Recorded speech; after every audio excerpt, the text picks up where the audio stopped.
आखिरकार महाराष्ट्र में देवेंद्र फडणवीस की कैबिनेट का विस्तार हो गया। मुख्यमंत्री पद की शपथ लेने के 10 दिन बाद महाराष्ट्र की नई नवेली सरकार को 39 मंत्री मिल गए हैं। महाराष्ट्र विजय फतह के बाद नए मंत्रियों के नाम पर काफी दिनों तक चर्चा चली। पुराने कद्दावर शीर्ष नेताओं के नामों पर गहन चिंतन चलती रही है कि किसे सरकार में मंत्री दिया जाए। पद न मिलने पर नेताओं की नाराजगी के साइड इफेक्ट पर चर्चा हुई। साथ ही बीते लोकसभा चुनाव में महायुति के खराब प्रदर्शन और नेताओं की प्रदर्शन भी अब की देवेंद्र फडणवीस की मंत्रालय में फिट बैठने का मानक रहा।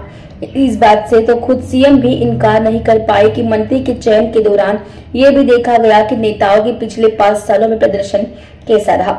महाराष्ट्र विजय के बाद महायुति के तीनों पार्टी यानी भाजपा, एनसीपी और शिवसेना के कई नेता मंत्रालय में अपनी दावेदारी कर रहे थे, लेकिन रविवार को मंत्री पद के नाम आने के बाद कई दिग्गज नेताओं का नाम सरकार के मंत्रालय से गायब हुआ। नेताओं ने अपनी नाराजगी जाहिर की। जब राजनीतिक पारा चढ़ने लगा तब मुख्यमंत्री को स्वयं आकर बयान देना पड़ा। देवेंद्र फडणवीस का कहना है कि जिन नेताओं को कैबिनेट में मंत्री पद नहीं मिला उन्हें पार्टी ने कुछ अलग जिम्मेदारियां देने का फैसला किया है, लेकिन आज जिन मंत्रियों को मौका नहीं दिया गया है यह भी हो सकता है कि इनमें से कुछ ने पिछले 5 सालों में अच्छा प्रदर्शन नहीं किया हो। हे नवीन तरुण आहेत, त्याचवेळी काही जुने जाणते आणि एक्सपिरियन्स लोकांना आपण सुट्टी केलेली आहे, त्याच्यामुळे मागे काय खास धोरण आहे का?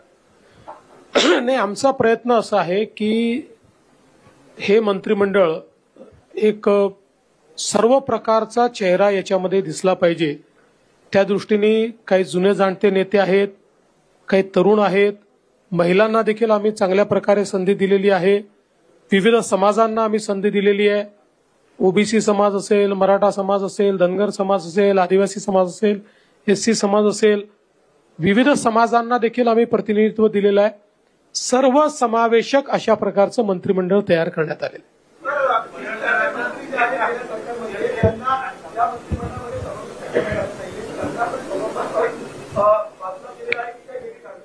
वेगवेगळी कारणं त्याच्यामध्ये आहेत।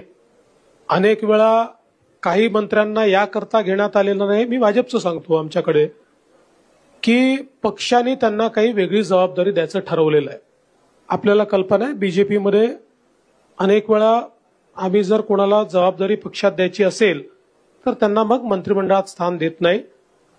काही असं देखील असू शकतं की काही जे मंत्रिमंडळातून ड्रॉप झाले आहेत त्यातले काही परफॉर्मन्समुळे देखील ड्रॉप झालेले असू शकतात।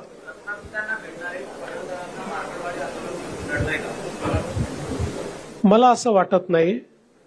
आणि शेवटी गोपीचंद पडळकर हे आत्ताच विधानसभेमध्ये निवडून आले आहेत, त्याच्या आधी ते विधान परिषदेमध्ये होते।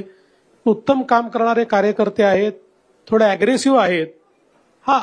हे निश्चितपणे आहे की आम्ही त्यांना हे सांगितलं की बोलताना त्यांनी संयम ठेवला पाहिजे, हे त्यांना निश्चितपणे सांगितलं। पण तुम्हाला सांगतो एक चांगलं भविष्य असलेला तो नेता आहे।